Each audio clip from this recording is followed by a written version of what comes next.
जहां social media पर वैसे ही बॉलीवुड की बैंड बजी हुई है, वहीं बात करें अगर यूपी के सीएम योगी जी की, तो उन्होंने भी बॉलीवुड वालों की बैंड बजा दी। फ्री का पैसा देना बंद कर दिया। कम ही लोग जानते हैं कि यूपी सरकार द्वारा एक मुहिम की शुरुआत की गई थी, जिसके तहत कुछ सम्मानित बॉलीवुड पर्सनालिटीज जो यूपी से आते हैं, उन्हें यूपी सरकार द्वारा पेंशन दी जा रही थी। 50,000 रुपए ये पेंशन का अमाउंट था। आपको बता दें कि जब अखिलेश यादव की सरकार थी, तो यश भारती सम्मान स्कीम के तहत ये अवार्ड फंक्शन की शुरुआत की गई, जिसमें उन लोगों को सम्मानित किया गया जिन्होंने बॉलीवुड इंडस्ट्री में बड़ा नाम कमाया। इन लोगों को न सिर्फ एक अवार्ड दिया गया, बल्कि 11 लाख रुपए का अमाउंट भी दिया गया।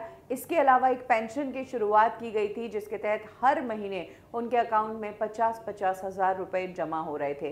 लेकिन जैसे ही योगी की सरकार आई, योगी ने ये स्कीम ही बंद कर दी और इन आर्टिस्ट को पैसा और पेंशन देना बंद कर दिया। योगी से एक इंटरव्यू के दौरान जब पूछा गया कि आपने ऐसा क्यों किया, तो उनका जवाब भी सुनने लायक था। उन्होंने कहा, मेरे पास फ्री का पैसा नहीं है, अब फ्री का पैसा देना मैंने बंद कर दिया है। इतना ही नहीं, जब योगी से पूछा गया कि इनमें अनुराग कश्यप को भी पैसा मिल रहा था, क्या अनुराग कश्यप का भी पैसा रोक दिया गया है, तो योगी जी का कहना है कि हाँ, उनका भी रोका है सभी की तरह, क्योंकि पेंशन मिलने के बाद इन लोगों की आदत बड़ी खराब हो गई थी और ये लोग सुधर नहीं रहे थे, इसीलिए ऐसा करना पड़ा। और वो पैसा वैसे भी स्टेट गवर्नमेंट का था, तो उस पैसे को किसी जरूरत वाले काम में लगाया जाएगा। कुछ इस तरीके से ये पैसा रोक दिया गया है। आपको बता दें कि 172 बॉलीवुड सेलिब्रिटीज और पर्सनैलिटीज थे जिन्हें ये पेंशन दी जा रही थी, जिसमें राज बब्बर, उनकी वाइफ नादिरा बब्बर, अनुराग कश्यप, नवाजुद्दीन सिद्दीकी और विशाल भारद्वाज जैसे लोगों का नाम शामिल था।